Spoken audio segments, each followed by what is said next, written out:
Foundations of amateur radio. Noise, la la la la la. Hinders, if I were a rich man. Effective, annoys, annoys an oyster. Communication, but a noisy noise annoys an oyster more. Or said differently, when you're trying to communicate, something that the hobby of amateur radio does in spades, you'll need to deal with a phenomenon called noise. This noise comes in different forms, but the effect is the erection of barriers to successful communication. We refer to the impact of noise as a signal-to-noise ratio, or SNR, the signal being the desired information, the noise the undesired interference. Expressed in decibels, so you can deal with a massive range using a small number, an SNR greater than 0 dB means that the signal is stronger than the noise. Building a shack requires that you consider noise in many forms. If you've been a radio amateur for a few moments, your mind is likely to head straight for the hiss, crackle and pop you might hear whilst attempting to communicate on HF. But there's a few other things to discuss. There's all sorts of electronic noise received by your radio. In addition, there's audio noise picked up by your ears and often your microphone.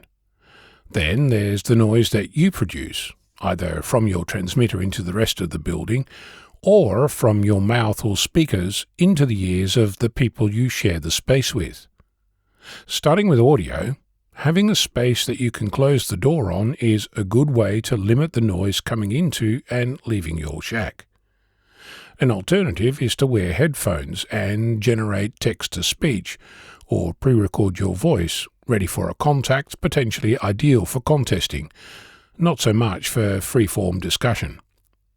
Another consideration is audio from other radios, including those tuned to a local broadcaster or aviation frequencies.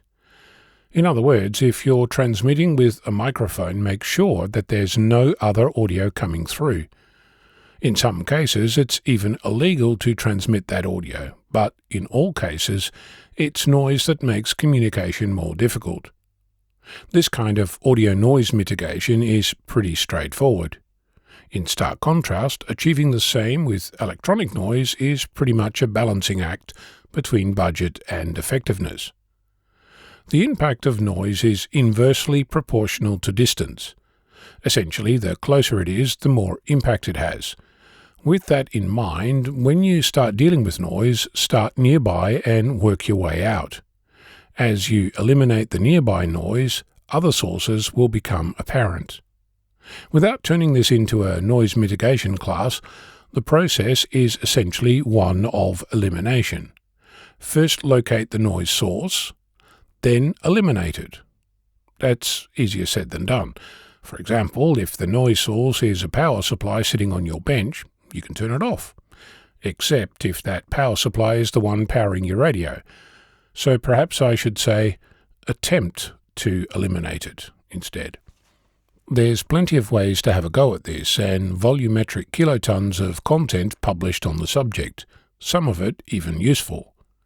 In many but not all cases, noise is an electrical phenomenon that enters via any means possible, and you'll need to attempt noise mitigation at multiple points of entry. Obvious sources are the power supply, coax and the antenna connection, the speaker cable, the microphone lead, and if you're using a computer, the USB serial or Ethernet cable, and within the computer itself, each requiring different approaches. The obvious one is to disable the noise, that is, turn off the offending device.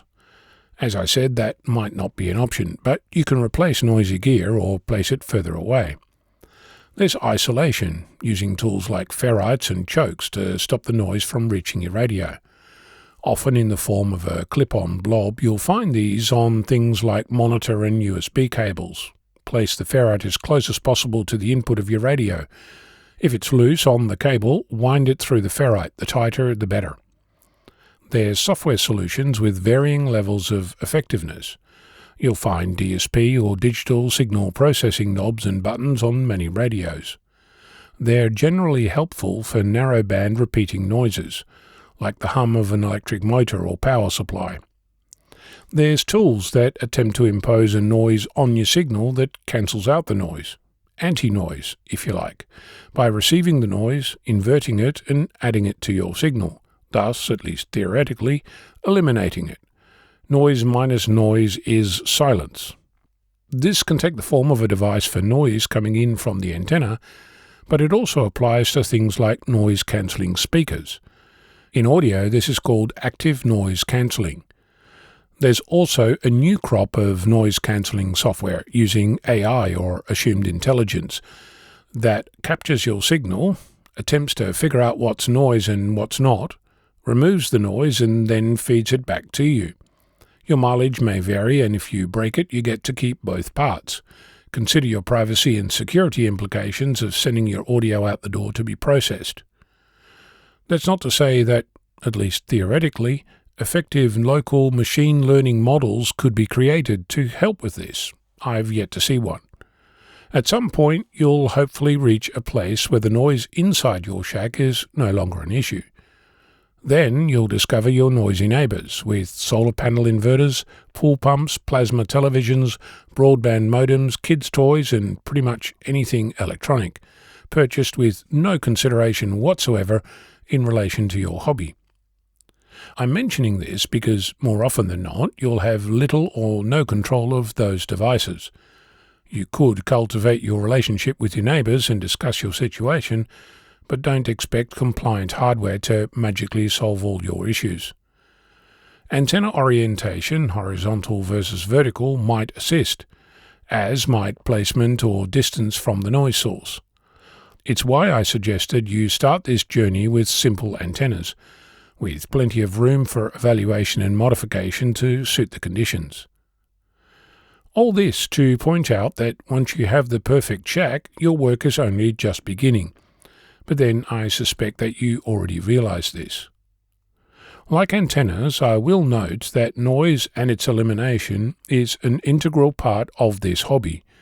It's easy to forget that, whilst you're in the middle of a frustrating hunt for a noise source, and if you like, you can think of it as ripples or waves on the pond whilst you're casting a fly. When you discuss this with other amateurs, you'll likely come across terms like QRM, Quebec Romeo Mike, and QRN, Quebec Romeo November, the last letter describing either man-made or natural noise. I'm not sure how helpful the distinction is, but it's there if you need it. One resource worth mentioning is a website called qrm.guru, Quebec Romeo Mike .Golf Uniform Romeo Uniform. It has documented processes and tools to discover where noise is coming from and how to go about dealing with it. I'm Ono, Victor Kilo 6, Foxtrot Lima, Alpha Bravo.